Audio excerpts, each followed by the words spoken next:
Isa na namang panibagong kwento ng kababalaghan ang inyong mapapakinggan. Huwag kalilimutang mag-subscribe sa YouTube channel na ito para sa mga panibagong istoryang inyong mapapakinggan. Ako si Papa Obet at ito ang Lihim ng Gabi.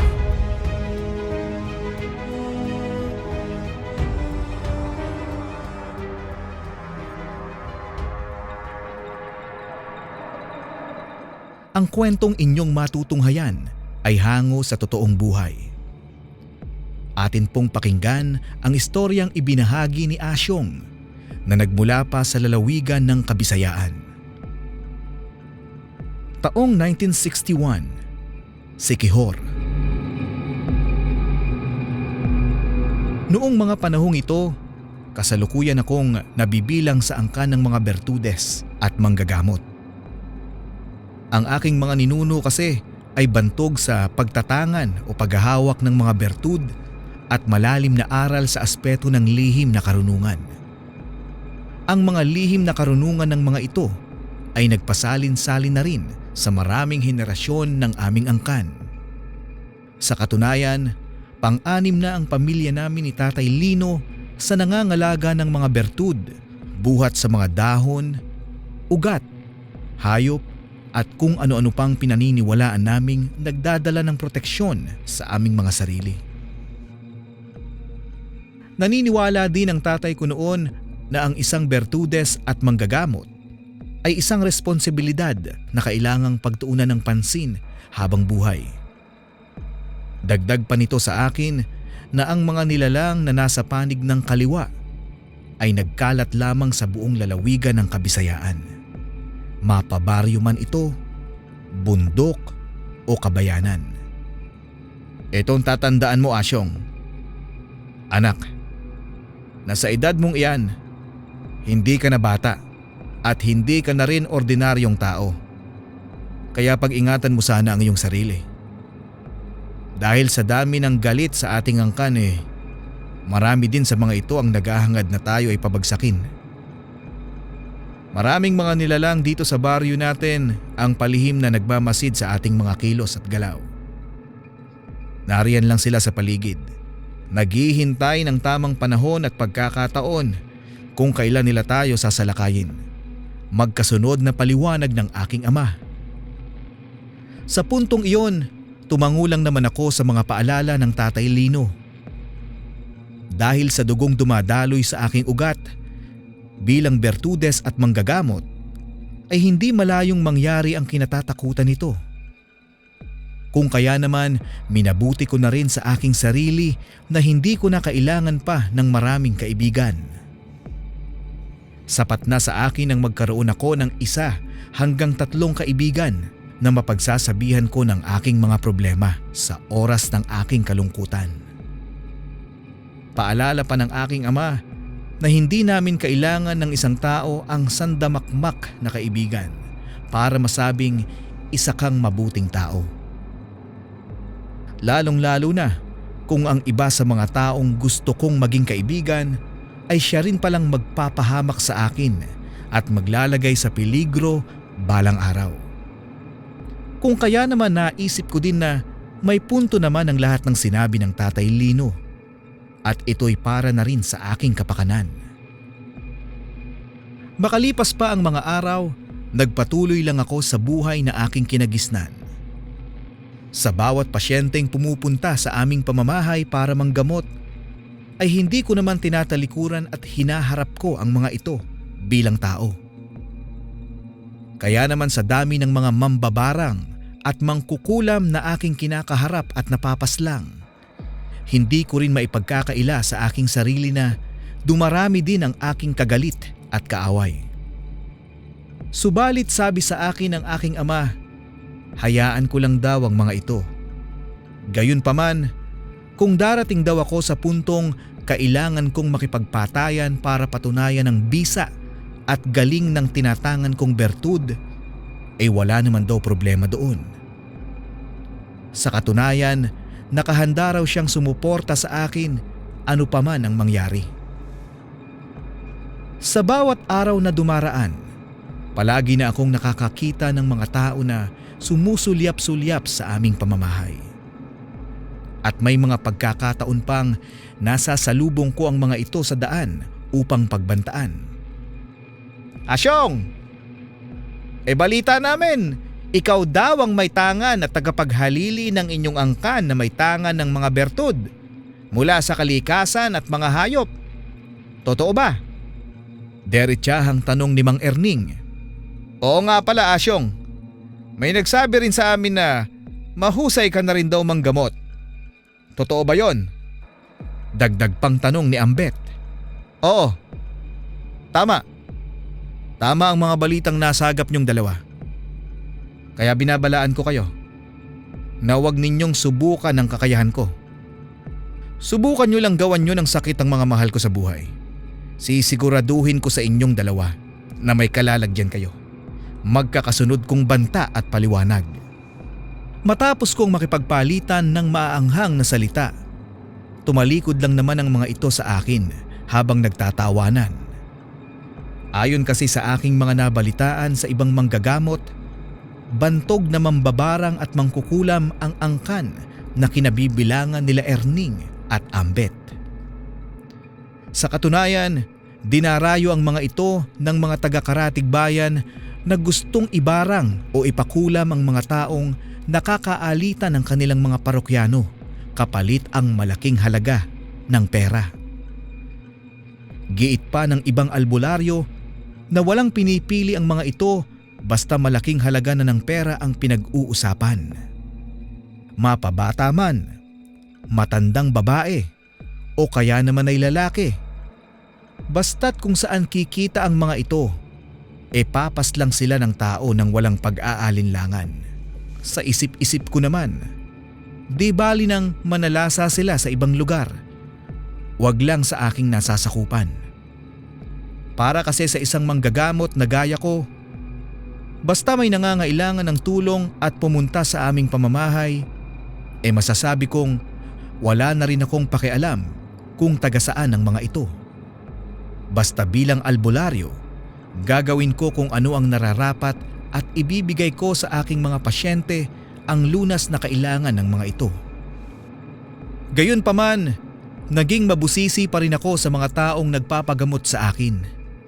Dahil sa talentong tinataglay ko, hindi rin maiiwasan ang may magpanggap na pasyente na nasa panig ng kaliwa.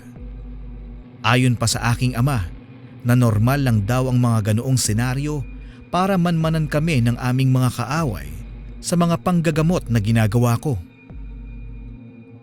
Isang gabi, ewan ko ba kung ano ang naisipan ni Tatay Lino at nakipag-usap ito sa mga engkantong nananahan sa aming bakuran, nagabay pa ng aking mga ninuno.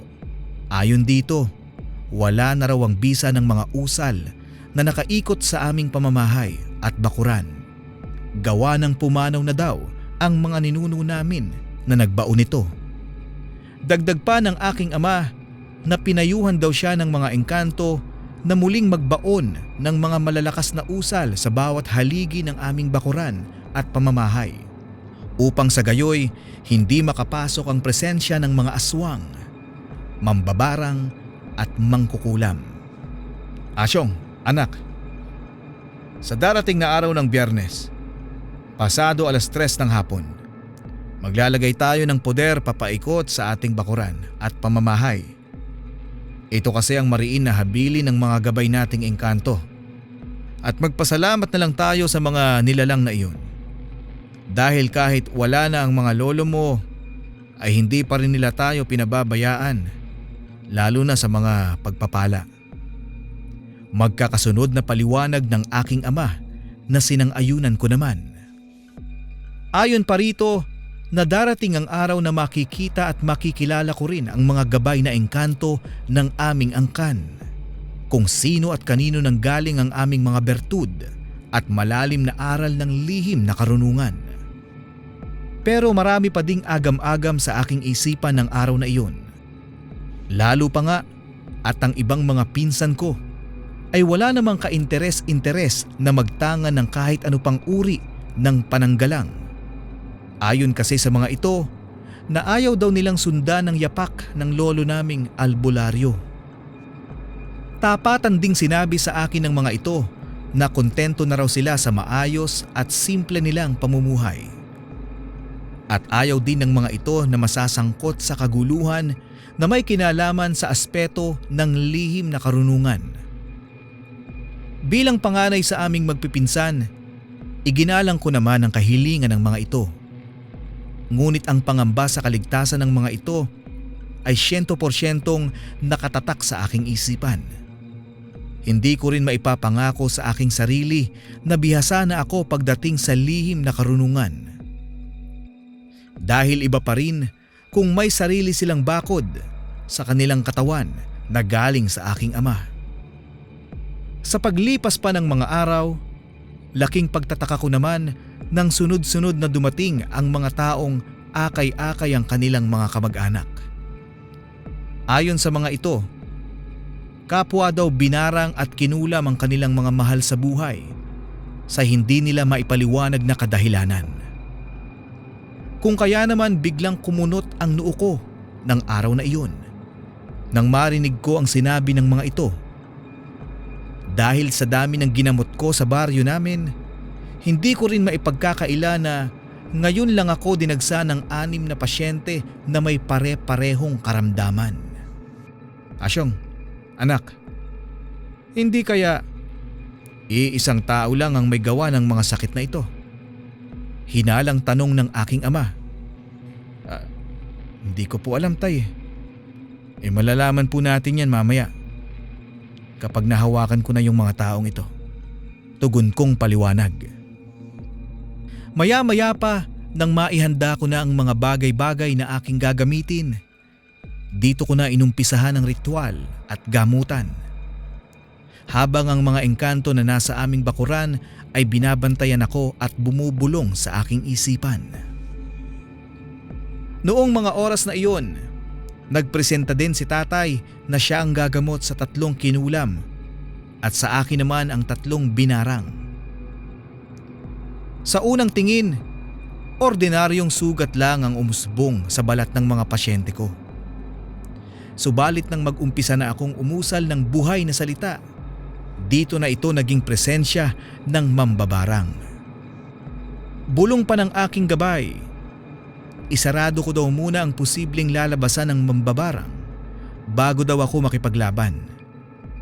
Kung kaya naman, hinipan ko ang magkabilang palad, paa at bumbunan ng pasyente ko. Noong una, inakala kong maayos na ang lahat at kumpiyansa akong mahuhuli ko ang mambabarang na iyon. Ngunit nagkamali ako nang mag-umpisa na itong magwala sa katawan ng aking pasyente. Anong akala mo sa akin, Asyong? Diyos? Tignan natin kung may sasalba mo ang buhay ng taong ito! Giit ng mambabarang sa katawan ng aking pasyente. Kapag nahuli kita, siguradong may kalalagyan kang demonyo ka. Tugon kong pagbabanta.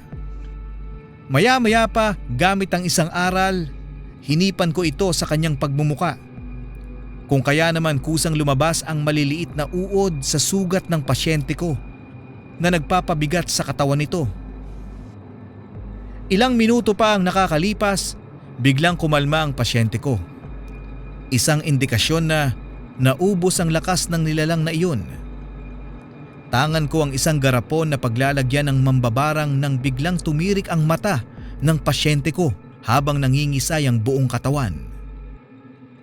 Matapos mangisay ng pasyente ko, biglang tumirik ang mga mata. Bigla naman itong nawala ng ulirat. Mabilisan ding lumabas sa bibig nito ang maitim na usok na presensya ng mambabarang.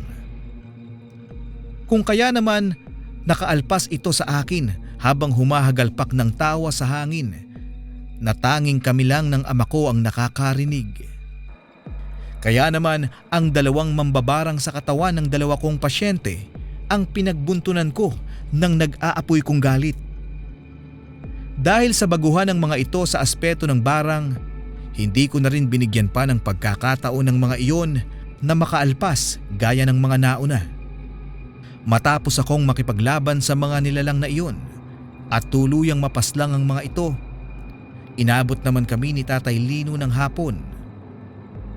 Subalit sa tuluyang paglubog ng araw, personal kong sinugod ang pamamahay ni Erning na isang mambabarang. Erning! Labas! Lumabas ka dyan, Erning! Harapin mo ako, demonyo ka! Sigaw ko. Akalain mo nga naman, isang baguhan na manggagamot, susugod sa isang mambabarang? Anong nakain mo at pumunta ka dito, Asyong? Bakas na bakas sa pagmumukha mo ang galit at inis. Dahil ba sa nangyari kanina? At hindi mo matanggap na natakasan kita?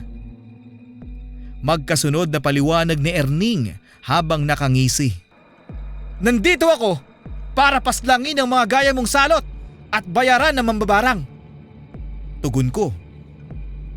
Sa puntong iyon, hindi ko na pinatagal pa ang aming labanan. Kasama ko ang mga engkantong gabay ng aming angkan. Nilumpo namin si Erning at ginawaran ng isang sumpa. Sa oras na gamitin ito ang lihim na karunungan ng isang mambabarang, ay babalik lang ito sa kanya na siya nitong ikakamatay. Yan, sa nangyari sa'yo, tignan ko lang kung magagamit mo pa ang lihim na karunungan ng isang mambabarang. Gayong may selyo na ng mga engkanto yung aral mo. Paliwanag ko rito.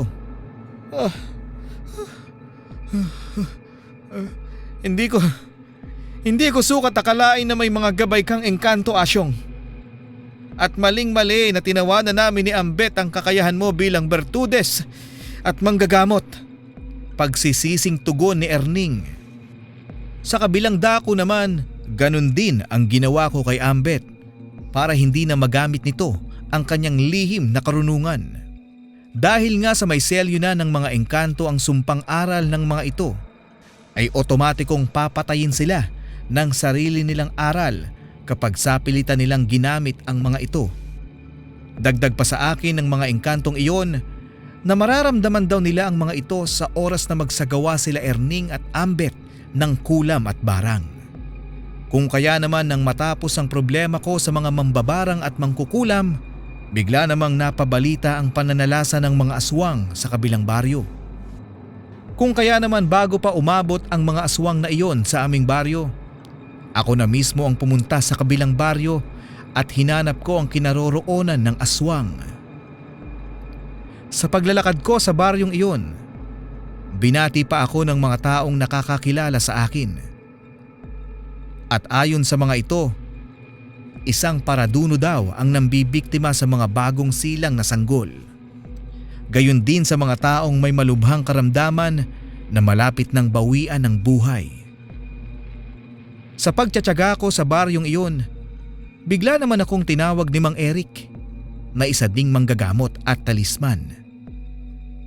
Kasabay ang pagbibigay nito ng impormasyon kung saan posibleng sumalakay ang aswang na hinahanap ko. Asyong, iho, nabalitaan ko ang ginawa mong pagkondena kina Erning at Ambet. Dapat lang sa mga demonyong iyon ang malumpo. Pero alam mo ba, iho, gaya ka rin ng lolo mo sa tuhod na si Berong. Isang manunugis na manggagamot. Noong kabataan namin, wala ding sinisino-sino ang lolo mo. Kung kaya naman, nakuha nito ang tiwala at respeto ng mga kapwa namin manggagamot. Siya nga pala, iho.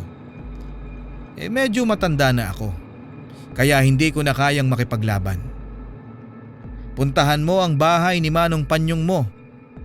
Kaibigan din namin siya ng lolo mo. At sigurado akong doon pupunta ang aswang na hinahanap mo. Alam mo ba na ang mga paraduno, mahilig din silang magbantay ng mga matatandang albularyo na malapit ng bawian ng buhay para kunin ng mga ito ang bertud ng isang manggagamot. Magkakasunod na paliwanag ni Mang Eric. Hindi naglaon, kaagad naman akong pumunta sa bahay ni Mang Panyong. Gamit ang aking sabulag, matyaga kong hinintay ang pagdating ng aswang. Maya-maya pa, isang nilalang ang nakita kong gumagapang sa lupa hanggang sa dumikit ito sa dingding na parang isang butiki. Sa labis kong pagkamangha, bigla naman akong napatunganga dahil ngayon lang ako nakakita ng aswang na dumidikit sa dingding ng bahay. Hindi naglaon, nakita kong inilabas nito ang kanyang malaahas na dila habang pumipitik-pitik ang malapot nitong laway. Halos pilit na isinisiksik ng aswang na iyon ang kanyang dila sa butas ng dingding na pawid. Nabasag lang ang pagtitig ko sa aswang na iyon nang may sumigaw mula sa loob ng bahay ni Mang Panyong. Isang matandang babae ang sumisigaw ng aswang at saklolo. At sa pakiwari ko, asawa iyon ng pobreng matanda.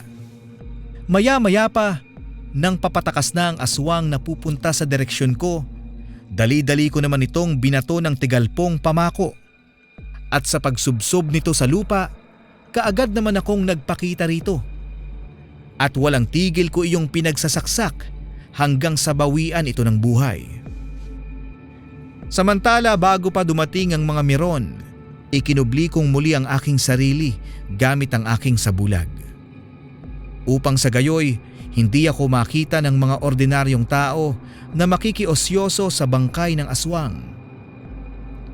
Dinaanan ko pa noon si Mang Eric bago ako bumalik sa baryo at tapatan ding inilahad dito na pinatay ko na ang aswang. Magmula nga noong matalo ko ang mambabarang, mangkukulam at aswang ay binansagan na rin ako ng matatandang albularyo bilang isang manunugis na manggagamot. At sa paglipas pa ng mga taon, wala nang nangahas sa panig ng kaliwa na ako ay kalabanin. Hanggang dito na lang po ang aking kwento at maraming salamat po sa inyong lahat.